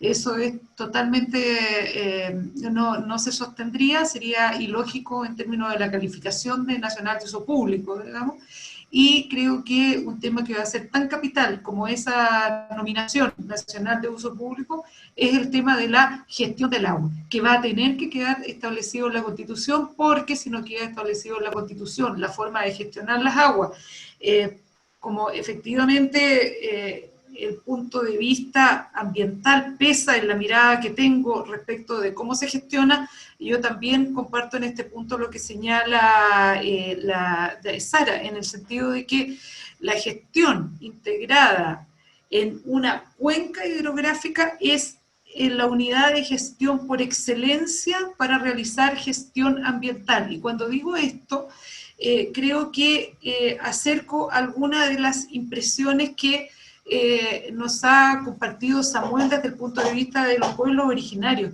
Nosotros, los que trabajamos en medio ambiente, entendemos que existen componentes ambientales. Son componentes que son parte, que hacen un todo, desde los ecosistemas hasta el sistema climático. Es un todo, y esta interacción exige una gestión, y esa gestión tiene que ser una gestión integrada de cuencas hidrográficas que incluye naturalmente las vocaciones de los territorios y las participaciones de quienes habitan los territorios. Eso, para... Gracias. Samuel, ¿tienes algo que agregarnos o pasamos a la pregunta siguiente que han empezado a llegar? No, sí tengo algo que agregar que me parece muy fundamental. Y que también tiene que ver desde donde estoy posicionado yo, ¿no? Que también aparte del uso y de todo lo que tiene que incluir esta nueva, bueno, que el Código de Agua actual creo que no es compatible con una situación que se adecua al derecho de las expectativas que tenemos como ciudadanos y que dé un adecuado uso a las aguas. Pero sin embargo que me ha faltado mencionar y que un énfasis muy, muy importante, el uso y el goce de las aguas en cuanto al derecho ancestral, ¿ya? Que los pueblos originarios no solamente queremos que las aguas nos las administre el Estado. En cuanto a nuestros territorios, también creemos que el principio de la libre y la autodeterminación incluye la administración de los recursos naturales que ahí yacen. En esa lógica creo que es muy importante, bueno, el énfasis que puse anteriormente de que este código de agua nunca ha sido consultado con las comunidades y los pueblos originarios, pero sin duda que la Constitución quizá nos pone un desafío más grande a nosotros como pueblos originarios, que es acercarnos a la administración de nuestros propios recursos. de nuestros propios ecosistemas, de nuestro propio territorio, y que también creo que es un derecho al cual también hace mención quizás con esto de la gestión de las cuencas hidrográficas que tienen que tener las comunidades, ¿ya? Y que también lo hemos dicho quizás de diferentes formas, que no puede ser que las personas que viven ahí estén escindidas del recurso agua, y así como de todos los recursos que están dentro de su territorio, los mal llamados recursos, ¿ya? De estos elementos que componen la biodiversidad, que componen los elementos que son esenciales para nuestra vida también, ¿ya?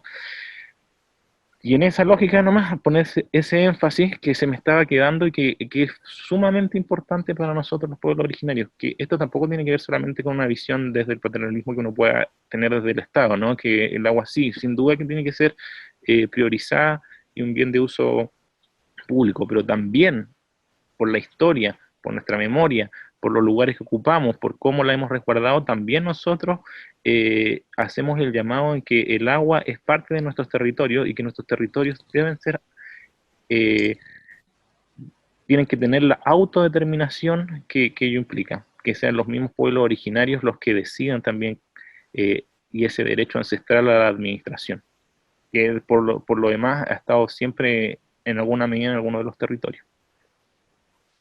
Gracias, Samuel.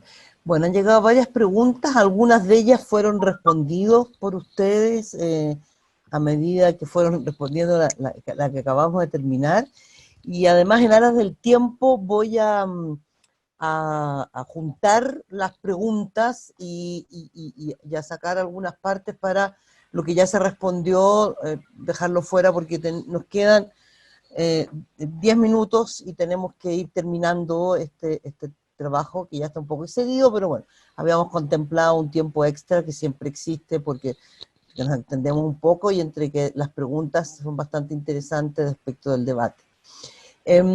Bueno, respecto a la Constitución, pues se nota que este es un mundo de abogadas, abogados, han llegado varias sobre Constitución normativa, pero en lo básico nos plantean cómo ven o en qué área de la nueva Constitución, o sea, de una nueva Constitución, se colocaría el agua como bien común y su acceso, en la idea de los derechos.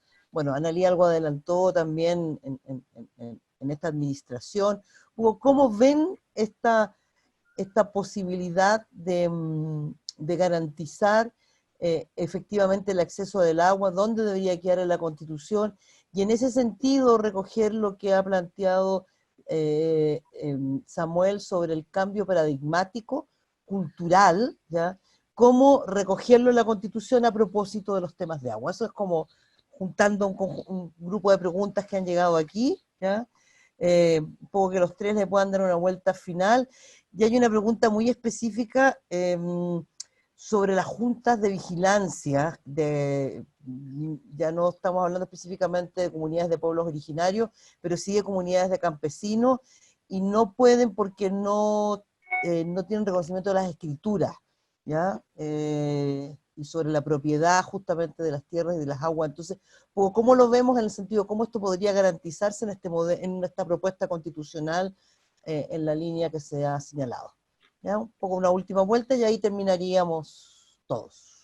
Mira, yo creo que es excelente, Claudia, es una excelente pregunta porque yo creo que estamos cada uno viendo un poco cómo estas lecciones de la crisis en la cual estamos, que es una crisis social, pero que también es una crisis ambiental, cómo nosotros vamos integrando y haciéndonos cargo en relación a las estructuras tradicionales de las constituciones, de los marcos jurídicos. Ya casi sin duda en relación a los niveles que se ha considerado en la pregunta, claramente en un ejercicio para una nueva Carta Fundamental, el tema del agua tiene que estar presente en el ámbito de los derechos, de todo el articulado vinculado al tema de los derechos, en la medida en que si nosotros lo establecemos como un bien público, va a implicar un derecho de todos sobre esta agua, y dentro de eso explicaremos el derecho humano por estar vinculado al derecho a la vida, el derecho, y vinculado al derecho a la vida también el derecho a la salud y el derecho a la alimentación, etcétera, etcétera. Por lo tanto, hay una redacción y toda una formulación de la perspectiva de los derechos que tiene que estar en la Constitución. No obstante, si lo dejamos solamente en los derechos, pero no en el articulado que tiene que ver con los bienes y el acceso a los bienes, y cómo vamos a conceptualizar los bienes públicos, también estaríamos en un problema, porque dejaríamos un vacío.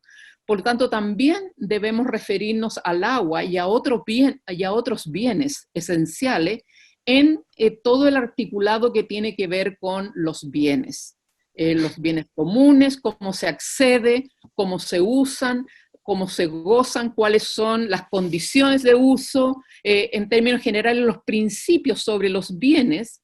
Tiene que haber un articulado donde esté claramente establecido lo que corresponde al agua. Y finalmente, también en los artículos vinculados al tema de la gobernanza y las formas de gestión y la gobernanza. ¿Cómo van a ser? Van a ser por parte de los territorios, van a ser a través de las cuencas, lo va a hacer el Estado a través de un ministerio, a través de una dirección, bajo un ministerio de obras públicas. ¿Por qué el agua está bajo un ministerio de obras públicas? ¿Qué tiene que ver el agua con las obras públicas? No es un tubo de cemento. Las cuencas no son un tubo de cemento. Las cuencas son ecosistemas que nos proveen un servicio de aguas, nos proveen un servicio de temperatura, nos proveen un servicio de bosques, etc. O sea, entonces el tema de la gobernanza tiene que ver con la conceptualización de cómo va a ser esta gestión y quiénes van a hacer esta gestión. Y nosotros claramente entendemos que no es lo mismo el Estado que lo público. Y acá, en un nuevo paradigma de gestión de lo ambiental en términos democráticos, en términos de inclusión, en términos de participación ciudadana y de autonomía territorial, nosotros creemos que en la gobernanza de los bienes públicos tiene que quedar meridianamente claro cuál es la definición de la gestión pública. Y eso lo trasladaremos después a la gestión integrada de cuencas, quienes participan, cuál va a ser el rol de la gente del Estado, cuál va a ser el rol de las comunidades, cuál va a ser el rol de las empresas, etcétera, de la autoridad local, pero al menos en cuanto a derechos, en cuanto a los principios sobre los bienes y los principios de gobernanza, tienen que estar establecidos en estos 3 niveles de la Constitución al menos. Ahora, en cuanto a las juntas de vigilancia, claramente las juntas de vigilancia son clubes de propietarios de derechos de agua, y por lo tanto es un derecho, un voto, y por lo tanto el campesino que tiene 1 litro por segundo sonó, porque tiene que enfrentarse a un gallo que tiene 100 litros por segundo, y por lo tanto su voto para el turno que le toque o para la gestión, etcétera, no tiene ninguna posibilidad. Además, como decía la pregunta, muchos campesinos no han perfeccionado sus derechos, los tienen en tejas, los tienen en acciones, no en litros por segundo, no los han regularizado y por lo tanto tampoco los permiten entrar en la Junta de Vigilancia y participar en la gestión. Entonces, aquí, dentro de la Constitución, en el tema de la gobernanza, tenemos que ver quiénes son los que gestionan, quiénes son los que gobiernan estos bienes públicos. Gracias, Analía. Solo dos alcances porque Sara ha sido extraordinariamente clara. Quisiera destacar una frase de Samuel que yo creo que es muy inspiradora, la tomo, la quiero repetir porque me parece extraordinaria. Algo que cae del cielo y nace de la tierra. Eso es el agua y en consecuencia apropiarse del agua como apropiarse del aire. La verdad es que mirándolo a partir de esa frase que me resulta poética, creo que es muy inspirador para lo que estamos conversando. Quisiera solamente complementar el hecho de que indudablemente una nueva constitución para Chile tiene que consignar principios. Y esos principios tienen que ver con cómo nos vamos a relacionar entre nosotros como personas y tiene que ver en cómo nos vamos a relacionar nosotros con la naturaleza. Y es dentro de esta conceptualización donde naturalmente tiene que haber una definición de país, de personas, respecto de cómo vamos a enfrentar el agua en el futuro. Si definitivamente queremos que siga siendo un recurso, con lo cual lo asociamos a un bien económico, o si queremos que sea un componente ambiental que va a requerir en consecuencia otras definiciones muy distintas a las que hemos conocido hasta ahora, que incluyen desde luego, Samuel, así estoy convencida, la visión de los pueblos originarios, que por lo demás, no siendo una ni unívoca, hay puntos de coincidencia, y esos son el respeto que tienen los distintos pueblos originarios a nuestros componentes ambientales. Por lo tanto, ahí hay una base de conceptualización semejante. Gracias, Ana María. Samuel, para ir terminando. Creo que me da un poquito de susto a mí a veces porque pienso que tengo demasiadas expectativas puestas en este proceso constituyente, ¿ya? Y no sé si en realidad vamos a poder lograr tanto. Pero sin duda, todo no pasa solo por la misma área, no sé cómo decirlo. A ver, cuando hablamos de entender el agua como un derecho, sin duda que no va a pasar solamente por el Ministerio de Obras Públicas o por la administración, la legislación, sino que también tiene que ver con procesos educativos, tiene que ver cómo el Estado va cambiando una visión, cómo nos podemos ir relacionando con nuevas componentes que quizás antes estaban como ocultos, como los paradigmas, las formas de comprensión y de entender el mundo, la ciencia y la tecnología y la filosofía de los pueblos originarios, por ejemplo. Y eso me imagino que tiene que ver también con procesos que son más amplios que solamente estar vinculados con lo que sea propiamente la legislación del agua, ¿ya? Y, por ejemplo, me imagino que en este país que sueño, que tengo esas expectativas quizás todavía ingenuas en este proceso de constitución, implica, por ejemplo, que hayan medios de comunicación que tengan una labor más fuerte en la educación. Creo que también implicaría que los establecimientos educacionales hablaran de los pueblos originarios, o sea, yo soy de pueblo originario y prácticamente nunca hablaron de pueblo originario, y por lo único que hablan de pueblo originario es para hacernos bullying, porque a uno le hacen bullying porque tiene un apellido diferente, pero y en el colegio te enseñan que no existís prácticamente. Entonces, me imagino que tiene que ver todo con procesos que son mucho más complejos, y que son que implica, por ejemplo, no sé, un Ministerio de Medio Ambiente más comprometido, y en realidad no sé. Creo que es una situación que tenemos que imaginar en conjunto, que nos invita a un diálogo que es muy desde adentro y muy fuerte, ¿no? Nunca dejar de dialogar y de aprender. Pero por sobre todo también implica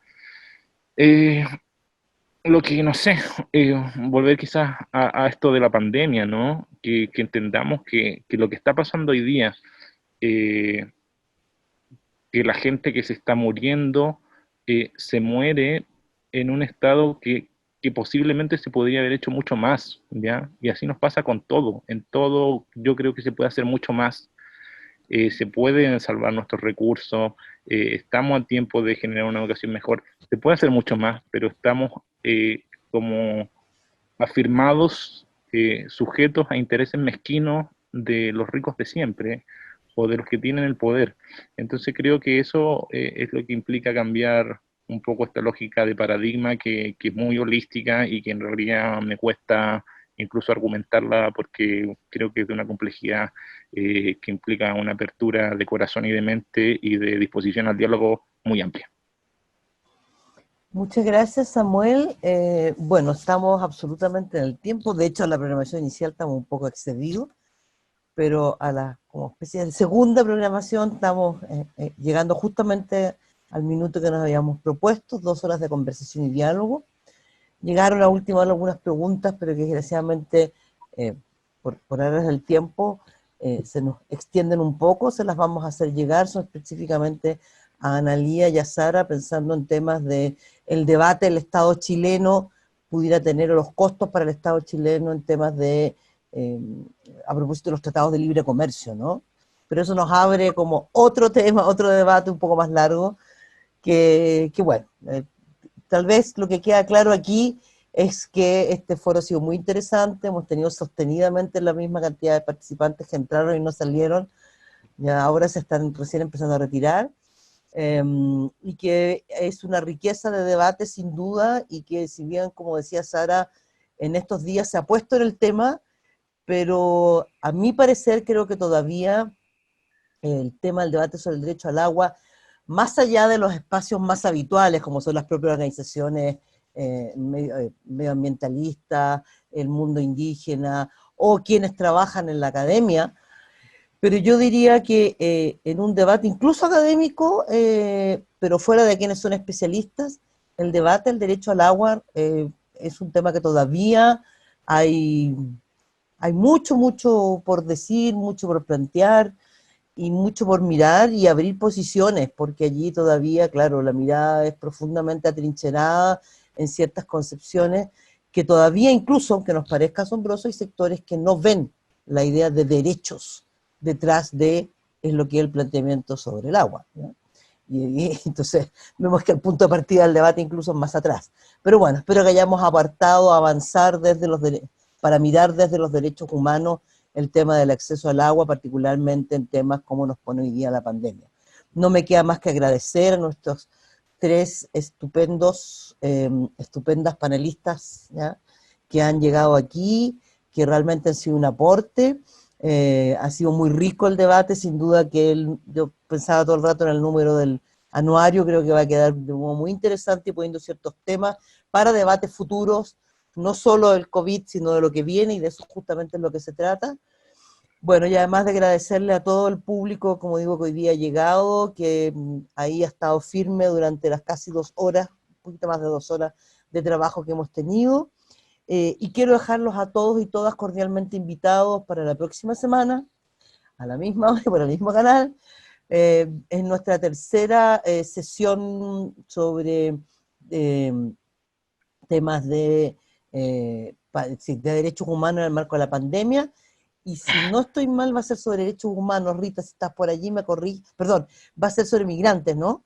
La próxima semana. Rita parece que no me escuchó. Pero bueno, le enviaremos en su momento a todos ustedes la invitación para que participen, y quienes tengan interés, tan gustosamente invitados. Muchas gracias y nos estamos viendo en una siguiente oportunidad. Hasta siempre. Adiós. Tupananchiskama, Tupananchiskama. Gracias.